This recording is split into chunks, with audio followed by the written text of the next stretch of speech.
Mesdames et messieurs, bonsoir et bienvenue dans cette nouvelle session de la Conférence des Lumières, une session ou un événement de l'Association de Lumière française qu'on organise chaque mardi, chaque quinzaine, tous les mardis à 20 heures.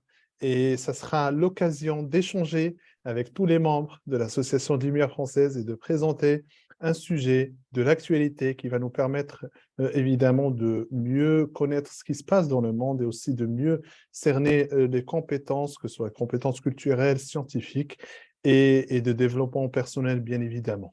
Dans ce sens, aujourd'hui, on va accueillir un des membres fondateurs de l'Association de la des Lumières françaises, M. Ahmed Mabrouk. Bienvenue, M. Ahmed, et Merci. qui va nous parler de statistiques, des données ou statistiques de l'information. Une petite présentation de M. Ahmed. D'ailleurs, c'est un sujet qui est très important pour l'avenir, aussi pour ce qui se passe aujourd'hui, d'avoir une analyse de l'information, de connaître comment analyser l'information. C'est quelque chose qui existe maintenant dans tous les domaines, que ce soit l'informatique, la sociologie, l'économie, dans tous les domaines de la société aussi, dans toutes les sciences. On a besoin des statistiques, on a besoin d'une approche d'analyse de l'information. Avant de commencer, une petite présentation de M. Ahmed Mabrouk, qui est notre trésorier à l'Association de Lumière française et aussi un ingénieur statisticien et un ingénieur Big Data dans plusieurs entreprises françaises. Il a étudié le Big Data et la statistique de l'information dans l'INSEAD, qui est une école d'ingénieurs en Tunis. Il a aussi travaillé dans plusieurs domaines, que ce soit dans le domaine de développement, de solutions de big data, de supervision de temps réel et aussi avec plusieurs clients et plusieurs sociétés françaises. Donc, M. Ahmed, il connaît très bien le monde de l'information.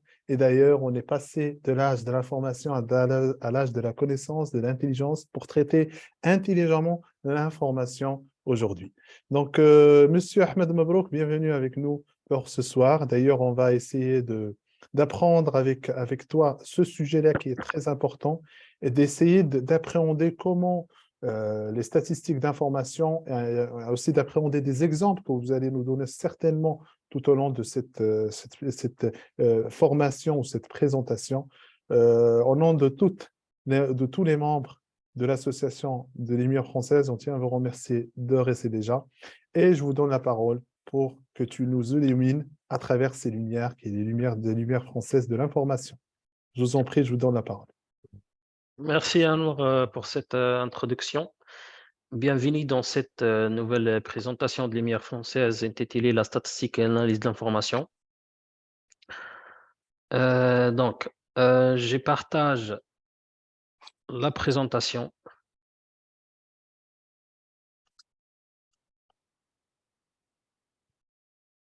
Voilà, vous voyez mon écran.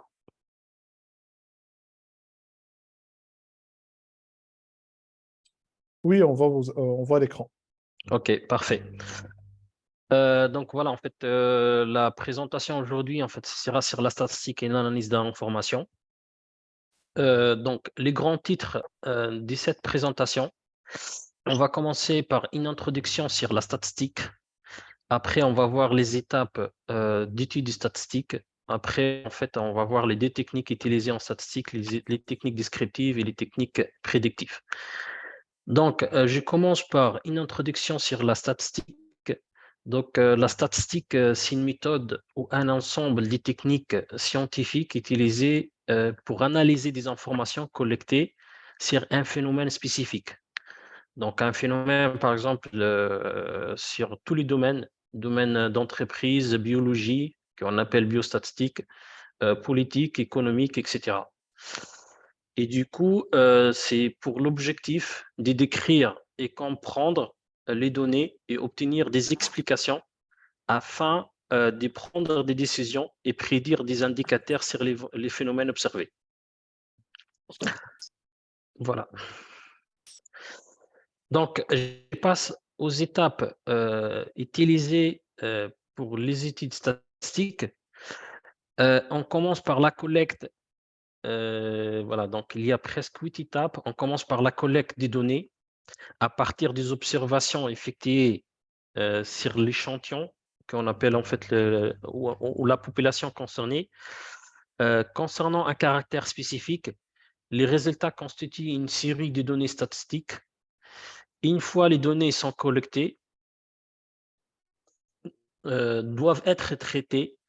Et donc, traiter les données, c'est-à-dire les mettre en forme, les nettoyer et les rendre analysables.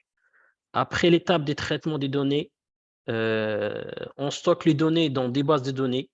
Donc, les stockages, on les stocke actuellement. En fait, il y a plusieurs technologies utilisées pour stocker ces données. Et après, on va analyser les données. Il s'agit de les analyser en calculant des indicateurs avec des méthodes et aussi en utilisant des algorithmes mathématiques, etc. Donc, après l'étape d'analyse des données, on présente il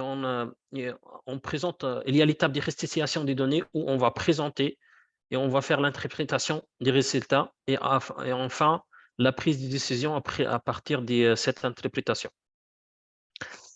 Voilà, donc dans la suite de cette présentation, on va voir quelles sont les étapes analyse et présentation.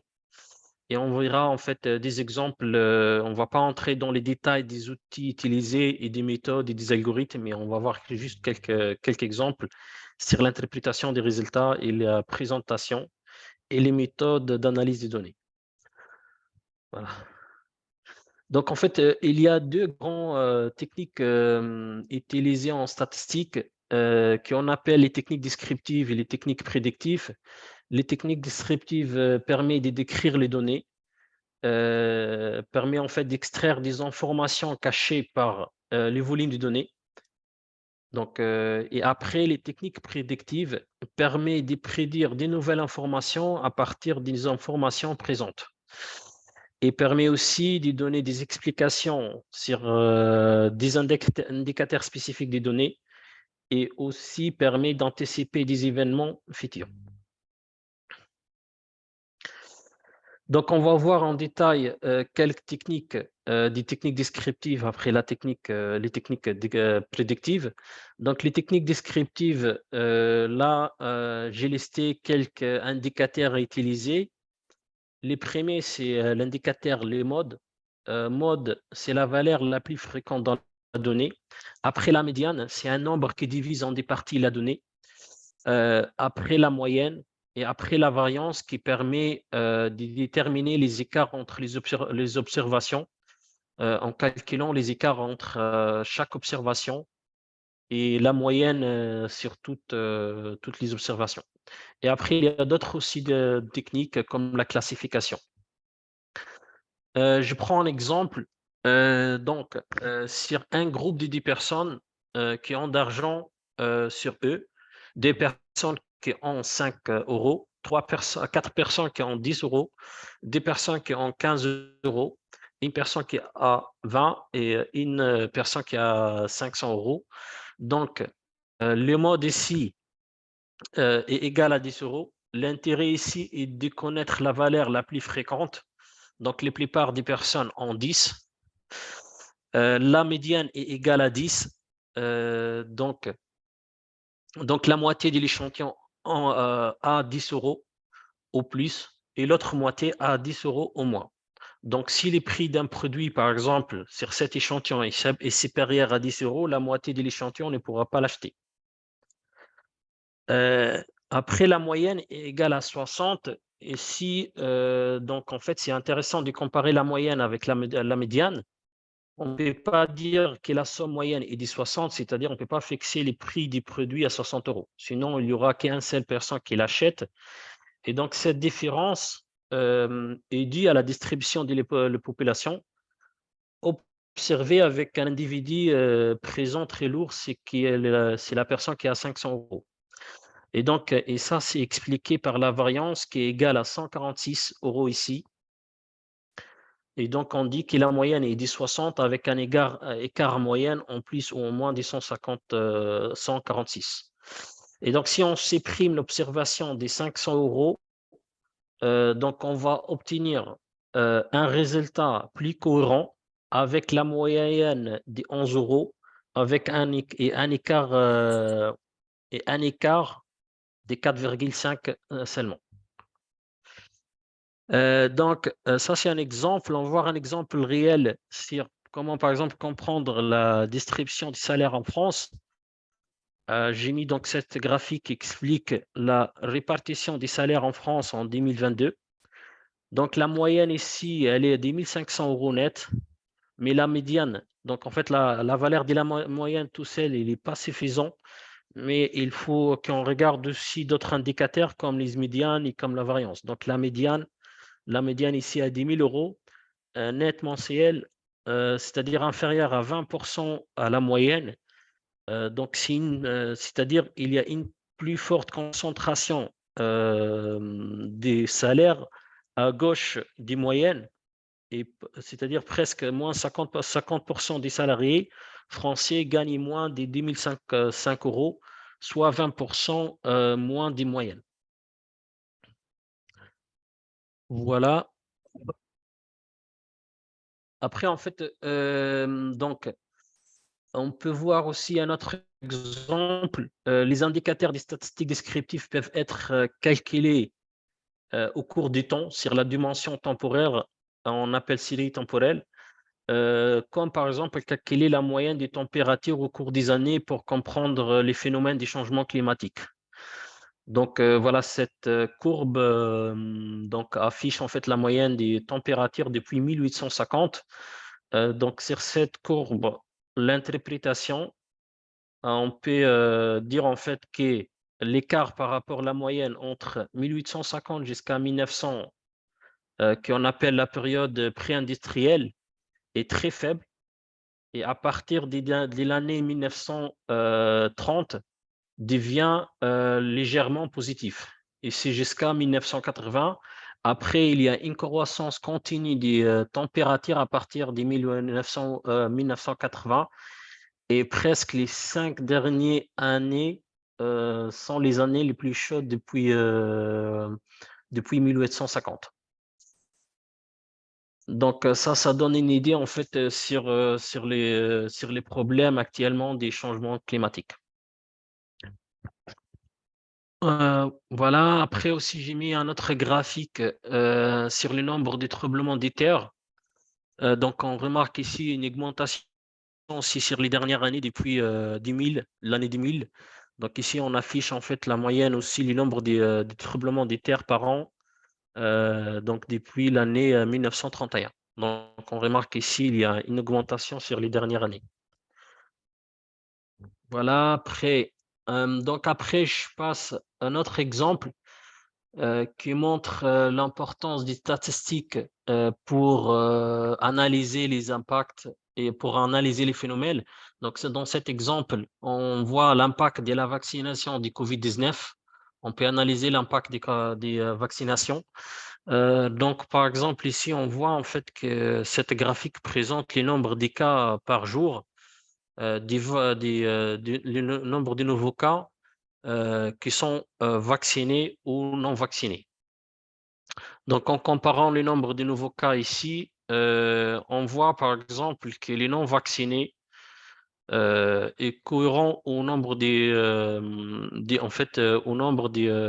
personnes qui sont vaccinées. Donc, selon l'interprétation, il n'y a pas un grand impact des vaccins sur les nombres de cas par jour sur les vaccins. Voilà, après, donc je passe à la page après. Après, en fait, les techniques prédictives. Donc, les techniques prédictives, on a vu déjà les techniques descriptives qui permettent de décrire les données. Donc, les techniques prédictives, on a dit, ça permet d'extraire des nouvelles informations à partir des informations qu'on a déjà. Donc, il y a plusieurs techniques. Là, j'ai listé que 3. L'arbre des décisions qui permet de classer une nouvelle observation selon des règles. La régression, deuxième technique, c'est la régression linéaire qui permet d'estimer la relation entre les variables des observations et prédire la valeur des données inconnues. Et d'autres techniques aussi, comme la technique naive Bayes qui permet de prédire des valeurs avec des probabilités. Voilà, on va voir un exemple sur les techniques prédictives. Donc, on commence par l'arbre des décisions. Un exemple bancaire. Par exemple, ici, la banque elle voulait en fait prédire si un client sera un client qui rembourse son prêt ou non. Donc, à partir d'une base de données sur la liste des clients chez la banque, on peut créer un modèle d'arbre de décision. Et donc, ces modèles représentent un arbre de décision pour les nouveaux clients qui arrivent. Donc, les nouveaux clients qui arrivent à partir des 7 arbres, donc on peut décider est-ce que ces clients remboursent les prêts ou non, selon des critères, par exemple ici, les critères de logement, salaire, etc. Voilà. Donc, un autre exemple des régressions linéaires, par exemple ici, voilà, ça, ce sont des données réelles sur des sites de location pour quelques arrondissements à Paris. C'est les montants des loyers dépendent, voilà. Donc, en fait, ici, on voit que les montants des loyers dépendent d'une manière linéaire de la surface du logement. L'objectif ici, en fait, on voulait déterminer une liaison, une relation entre les loyers et les surfaces pour prédire les prix des loyers selon les surfaces. Voilà, ça c'est les slides. J'ai une autre analyse en fait que j'ai commencé sur Membre Nour. Par exemple, je voulais comprendre, il y a trop de messages sur Membre Nour en Telegram. Donc, je voulais comprendre avec les statistiques, extraire des informations. À partir, extraire en fait, d'écrire les données sur Membre Nour avec des indicateurs. Que j'ai fait, j'ai récupéré en fait tous les messages et j'ai commencé à analyser ces messages. Par exemple, ici sur cette graphique, ça montre les nombres des messages depuis. Les messages commencent depuis janvier 2021. Voilà, ça c'est la répartition des messages par jour et par mois jusqu'à aujourd'hui. Pareil aussi, par exemple, ici on voit d'autres indicateurs, le nombre de messages par jour, le nombre de messages par heure, aussi par exemple les mots les plus utilisés dans les groupes, voilà. Et après en fait les CG les plus utilisés par mois. Donc ça montre les CG les plus utilisés par mois. En plus, ici en fait, j'ai récupéré avec des calculs des indicateurs les principaux contributeurs dans les groupes. Donc là, en fait, j'ai crypté les noms des utilisateurs, les noms des membres du groupe. Pareil aussi, là, en fait, si l'on est en fait, cette graphique-là, c'est les principaux contributeurs et cette graphique-là, c'est les principaux contributeurs selon les textes envoyés dans le groupe. Et pareil aussi, d'autres statistiques, comme par exemple les personnes qui envoient beaucoup des messages vidéo, qui envoient, qui partagent par exemple des fichiers, etc. Voilà,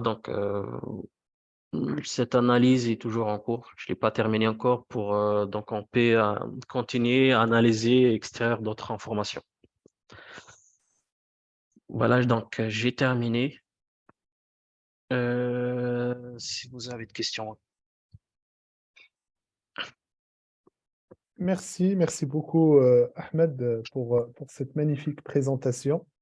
Effectivement, nous avons, comme d'habitude, beaucoup de questions dans ce sens-là. Merci pour cette présentation sur les statistiques et l'interprétation de l'information.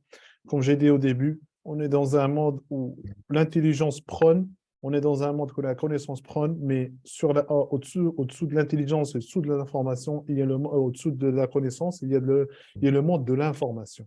Et pour arriver à ces moments-là, il faut qu'on interprète ces informations, il faut qu'on les analyse, il faut qu'on les sache pour qu'on puisse prédire, si j'ose dire, dans le monde de l'économie, dans l'informatique, dans plusieurs domaines, prédire ce qui va venir après. Et c'est l'objectif pour pas mal de personnes. Et c'est le travail de pas mal d'institutions en France et dans le monde entier. En tout cas, on tient à vous remercier vivement et chaleureusement, Monsieur Ahmed Mabrouk, pour cette présentation, de nous avoir ouvert un petit peu la fenêtre ou la porte, plutôt la porte, nous avoir la porte Ouais, vers c'est ce ça. monde-là. Quand j'ai dit la fenêtre, c'est par rapport à Windows, et c'est un monde d'information. Comme vous savez, l'informatique, ça vient du monde de statistiques aussi, de la gestion de l'information. Et d'ailleurs, merci de nous avoir ouvert la porte sur ce monde-là. D'ailleurs, on a plein de questions. Je tiens à remercier tous les personnes qui nous suivent sur Facebook. On va maintenant passer à Zoom. On aura une session de questions-réponses en interne. N'hésitez pas, pour les personnes qui veulent continuer avec nous dans l'association des Lumières françaises, à envoyer vos coordonnées via notre mail sur l'onglet à propos. Et n'hésitez pas à visiter notre chaîne YouTube Association des Lumières françaises. On publie toutes nos rencontres de l'association. Aussi, on publie toutes nos activités de l'association.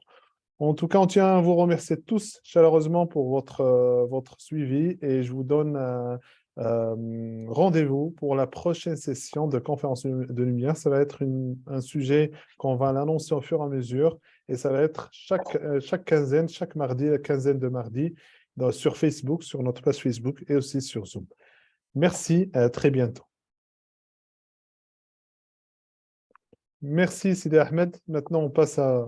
J'ai Allez, arrêté le live sur Facebook. On va essayer mais l'enregistrement continu qui va être publié par la suite dans notre page YouTube.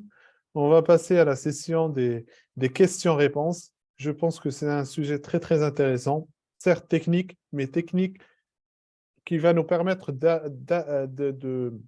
d'augmenter nos connaissances et de savoir un petit peu ce qu'on veut, comment on peut analyser les informations qui circulent autour de nous. Peut-être que je vais commencer par moi-même. J'ai trouvé qu'il y a des graphiques qui sont très intéressants par rapport au changement climatique, et aussi des graphiques par rapport au tremblement de terre, et j'ai vu que, incroyablement, j'ai fait une différence entre les deux graphiques. J'ai trouvé que un des graphiques, ça commence, je pense, les tremblements de terre, ça commence à augmenter depuis l'année 2000, et aussi par rapport au changement climatique depuis les années 70. Comment on peut interpréter, en fait, est-ce que ma question, comment on peut interpréter, c'est une première question.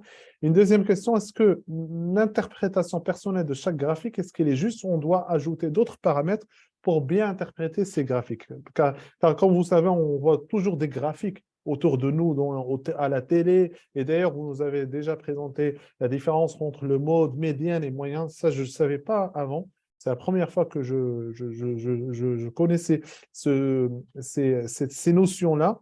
Et du coup, quelles sont les techniques d'interprétation de ces graphiques-là? Comment on peut les interpréter justement avec des moyens ou des techniques qui peuvent nous dire la vérité de ce qui se passe. Voilà, la vérité de ce qui se passe dans le monde économique, dans le monde de la société, dans la politique peut-être, dans plusieurs domaines. Voilà. en fait, comment interpréter ces graphiques? En fait, il faut étudier l'augmentation et diminution des valeurs sur les courbes, mais en fait, ces courbes seulement, ils sont pas suffisants. Il faut ajouter d'autres courbes, par exemple, pour l'exemple des observations de changement climatique, il faut par exemple ajouter les courbes d'impact sur, par exemple, l'augmentation du niveau de mer, et en plus ajouter les courbes, en fait, sur les variables, par exemple, la pollution, etc. Tu vois.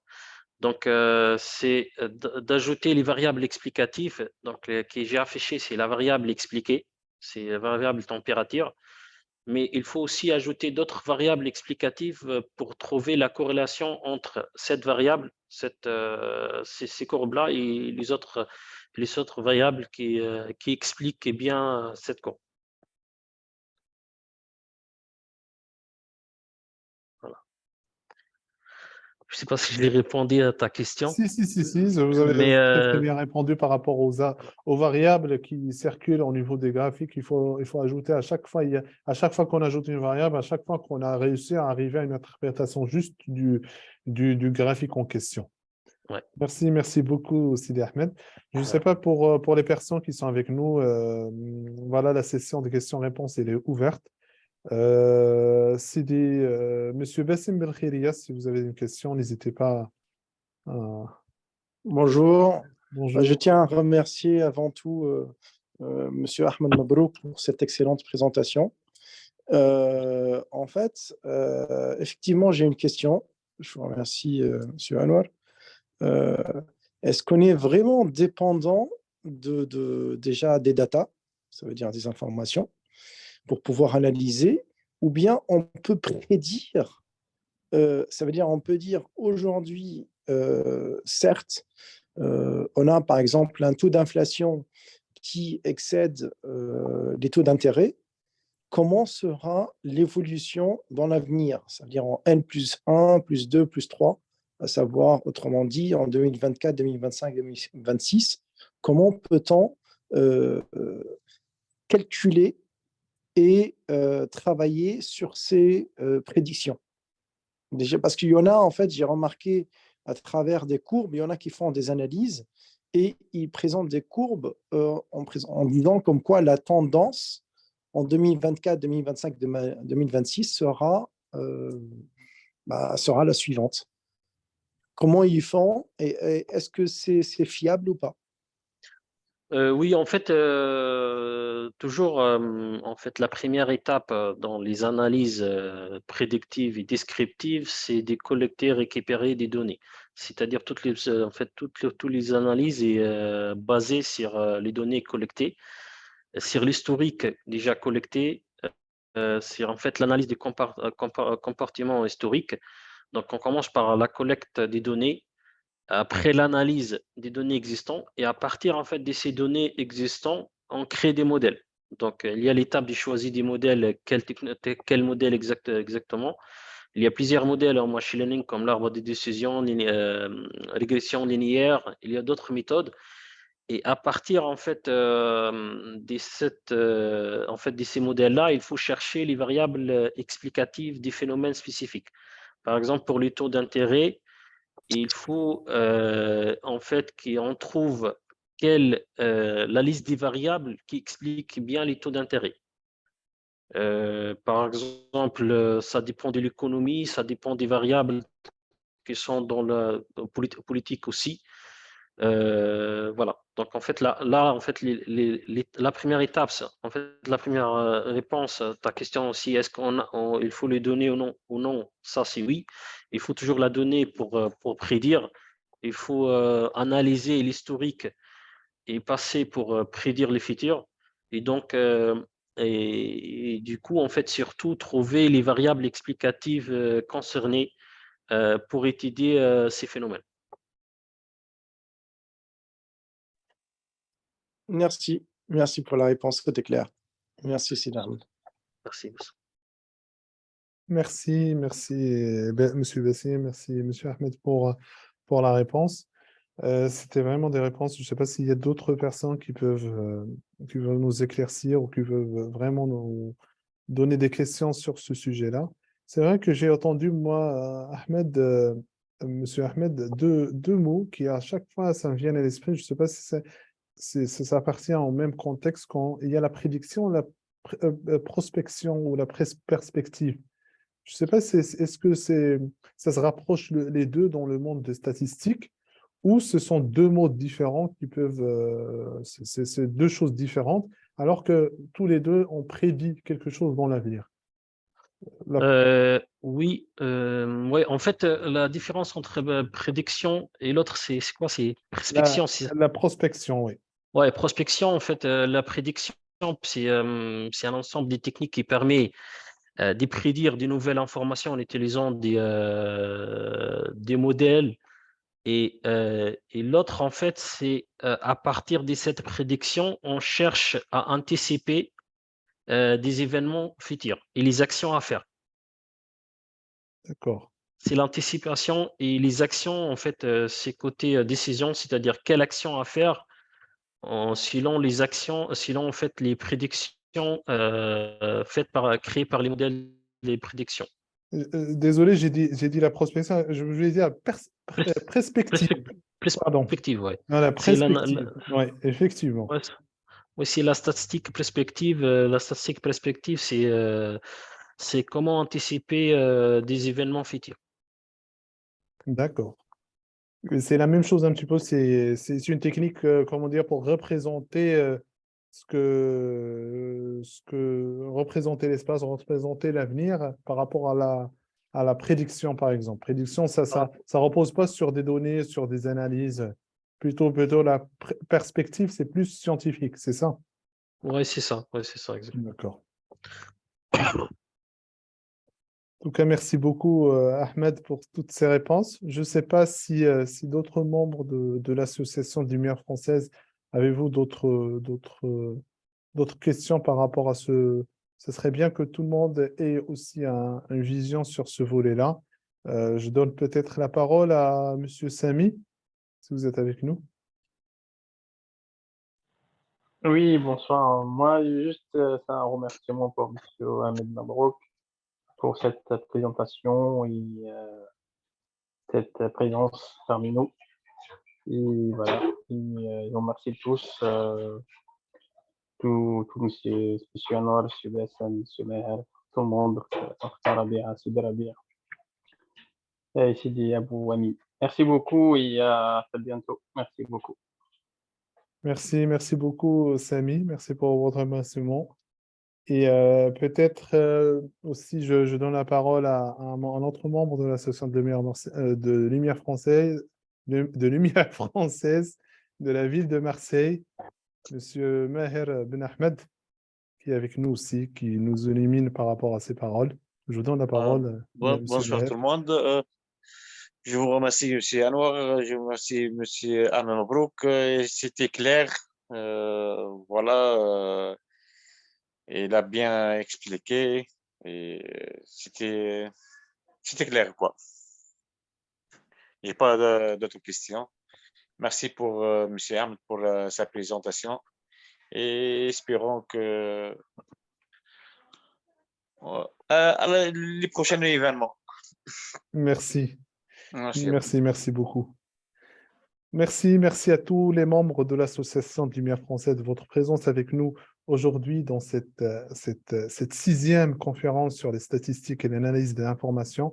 Je tiens à remercier vivement et chaleureusement Monsieur Ahmed Mabrouk pour sa présence et aussi pour la préparation de cette présentation qui nous a illuminés, qui a envoyé une lumière à travers toute la France, à travers ce qu'il a présenté, qui va certainement aider beaucoup de personnes à mieux comprendre les données, à mieux comprendre le monde de la data. Parce qu'aujourd'hui, on parle beaucoup de big data, big data, big data. Au moins, on a une notion très scientifique de ce que ça veut dire, en quelque sorte, pas le big data côté informatique, mais plutôt l'analyse de l'information côté scientifique. Je tiens à remercier vivement et chaleureusement M. Ahmed Mabrouk pour ses efforts. Et je vous donne rendez-vous pour la prochaine conférence de lumière, mardi, dans 15 jours, pour le mardi prochain peut-être, pour un nouveau sujet. Merci et à très bientôt. Au revoir. Merci beaucoup. Bonne soirée. Bonne soirée.